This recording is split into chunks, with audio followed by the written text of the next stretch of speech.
నా పేరు సుగుణ. నేను కాణిపాకం నుంచి మాట్లాడుతున్నాను. కాణిపాకంలో ఉన్నటువంటి శ్రీ విఘ్నేశ్వర పిరమిడ్ మహాశక్తి క్షేత్రం నుండి నేను నా అనుభవాన్ని షేర్ చేసుకుంటున్నాను. ముందుగా మన జగద్గురు బ్రహ్మర్షి పితామహ పత్రిజీ గారికి, అలాగే స్వర్ణమాల అమ్మకు శతకోటి ఆత్మ ప్రణామాలు తెలుపుకుంటున్నాను. నేను ధ్యానంలోకి ఎలా వచ్చినానంటే, నేను ప్రకృతి ద్వారా ధ్యానంలోకి రావడం జరిగింది. ప్రకృతిని చూసి నాకు ఏదో ఆత్మానందం, ఏదో చెట్లను చూస్తేనే ఏదో తెలియని ఒక ఆనందమయ స్థితిలోకి నేను వెళ్ళిపోయేదాన్ని.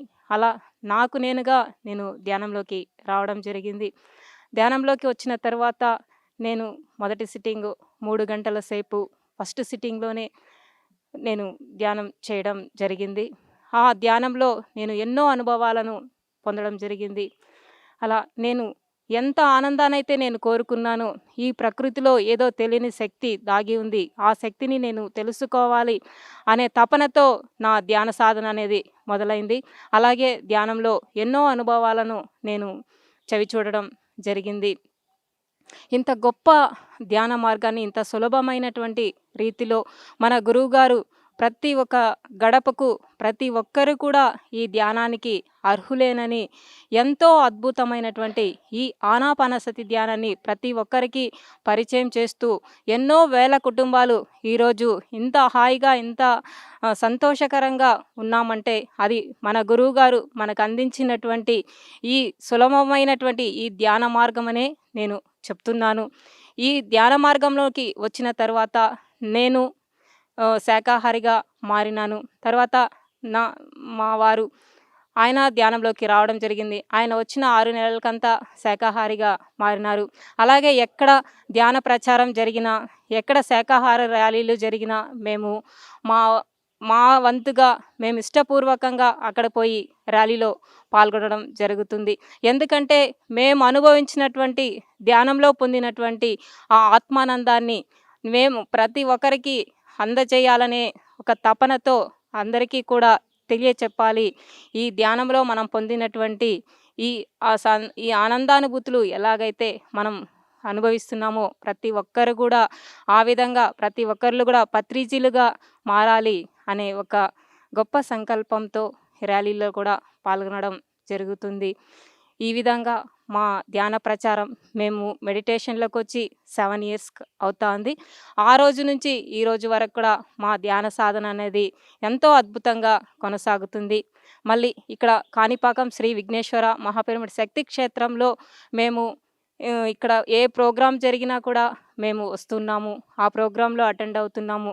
అక్కడ వచ్చేటువంటి మాస్టర్స్ దగ్గర ఎంతో అద్భుతమైనటువంటి ఆత్మజ్ఞానాన్ని మేము తెలుసుకుంటున్నాము. ఈ శక్తి క్షేత్రం చాలా ఎంత విశిష్టమైనదంటే గొప్ప శక్తి క్షేత్రాలలో మన భారతదేశంలో ఉన్నటువంటి శక్తి క్షేత్రాలలో ఇది ఒక అద్భుతమైనటువంటి శక్తి క్షేత్రం అని నేను చెప్తున్నాను. ఎందుకంటే ఇక్కడ ఒక ఎనర్జీ హీలింగ్ అనేది బాగా జరుగుతుంది. ఎంతోమంది అనారోగ్యంతో ఇక్కడికి వస్తుంటారు. అలాంటి వాళ్ళకి కూడా ఇది ఒక హీలింగ్ ప్రాసెస్ అనేది చాలా అద్భుతంగా జరుగుతుంది. మేము అలాంటి వాళ్ళని కూడా ప్రత్యక్షంగా చూడడం జరిగింది. అదేవిధంగా నా సొంత అనుభవంలో కూడా నేను హీలింగ్ ప్రాసెస్ అనేది నేను సిజేరియన్ చేసుకొని తరువాత డాక్టర్ రెస్ట్‌లో ఉండమన్నా కూడా నేను ఒక 3 రోజుల తర్వాత ఈ ప్రాంగణంలోనికొచ్చి ఆ కుట్లు తీయకుండానే మెడిసిన్ వాడకుండానే నేను ఇక్కడ హీలింగ్ చేసుకొని తర్వాత డాక్టర్ దగ్గరికి వెళ్ళి ఆ కుట్లను తీపిచ్చుకోవడం జరిగింది. అలా మెడిసిన్ వాడకుండానే నేను ఆ సిజేరియన్ నుంచి నేను బయటపడడం జరిగింది. అలా నేను మెడిటేషన్‌లోకి ఎప్పుడైతే వచ్చానో ఆ రోజు నుంచి కూడా నేను టాబ్లెట్స్ అనేది వాడడం తగ్గిచ్చేసినాను. 7 ఇయర్స్‌గా మేము డాక్టర్ దగ్గరికి వెళ్ళడం మానేసినాము. అంటే ఏది కూడా కానీ మన పైన మనం నమ్మకం ఉంచి ధ్యానాన్ని ఎప్పుడైతే నమ్ముతూ వెళ్తామో అదే మనకు ఒక దారి చూపిస్తుంది అనేదానికి మా సొంత అనుభవమే మాకు ఒక మిరాకిల్ అని నేను చెప్పుకుంటానన్నమాట. అలా ఈ విధంగా ఎన్నో అద్భుతమైనటువంటి మిరాకిల్స్ మా జీవితంలో కూడా జరిగినాయి. ఈ విధంగా ఎంతో అద్భుతమైనటువంటి ఇక్కడ ఈ ప్రాంగణంలో మేము చాలా నేర్చుకున్నాము. ఈ ఆత్మ నా యొక్క ఆత్మ జ్ఞానం అనేది ఇక్కడే ఒక ఉన్నత స్థాయికి ఎదిగిందని కూడా నేను చెప్పగలను. ఎందుకంటే నేను ధ్యానానికి రాకముందు నేను ఎలా ఉండేదాన్నంటే నాకు కొంచెం కోపం ఎక్కువగా ఉండేది. అలాంటి కోపాన్ని కూడా నేను ధ్యానంకొచ్చిన తర్వాత నేను చాలా తగ్గించుకున్నాననమాట. ఆ విధంగా ఈ ప్రాంగణంలో మేము చాలా అద్భుతమైనటువంటి అనుభవాలను చవిచూసినాము.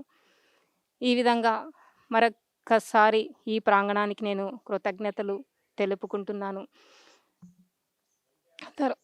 తర్వాత మనకు ఎంతో అద్భుతంగా మన ఇంటి దగ్గరకే మన పిఎంసి ఛానల్ ద్వారా మనం ఎంతోమంది ఆత్మజ్ఞానులుగా తయారవుతున్నాం. మనకు పిఎంసి ఛానల్ ఓపెన్ చేస్తేనే అక్కడ మనకి ఏమి డౌట్ ఉన్నా మనకి అక్కడ ఏ మాస్టర్ దగ్గర మనకి ఏ జ్ఞానం కావాలి అనే దాన్ని మనము పిఎంసి ద్వారా మనము తెలుసుకోవచ్చనమాట.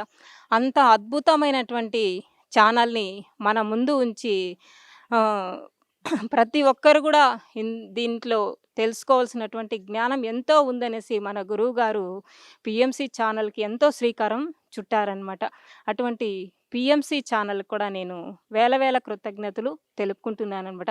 అందులో ఉన్నటువంటి టీమ్ సభ్యులందరికీ కూడా వాళ్ళు ఎంత కష్టపడుతున్నారంటే, ఈ జ్ఞానాన్ని ప్రతి ఒక్కరికి చేరవేయాలి. అందరూ కూడా ఆత్మజ్ఞానులుగా తయారవ్వాలి. సార్ ఏదైతే చెప్పారో ఆ సత్యాన్ని ప్రతి ఒక్కరూ ఆచరించాలి అనే ఒక తపనతో పిఎంసి ఛానల్ టీమ్ సభ్యులందరూ ఈరోజు ఇంత శ్రమపడి మన దగ్గరికొచ్చి ఇంత జ్ఞానాన్ని అందిస్తున్నారంటే వాళ్ళకు వేల కృతజ్ఞతలు మరొకసారి తెలుపుకుంటున్నాను. ఇంత అద్భుత అవకాశాన్ని నాకిచ్చినటువంటి పిఎంసి ఛానల్ సార్ గారికి, మన గురువు గారికి, మేడం గారికి మరొక్కసారి నేను ధన్యవాదాలు, కృతజ్ఞతలు తెలుపుకుంటున్నాను. Thank you sir.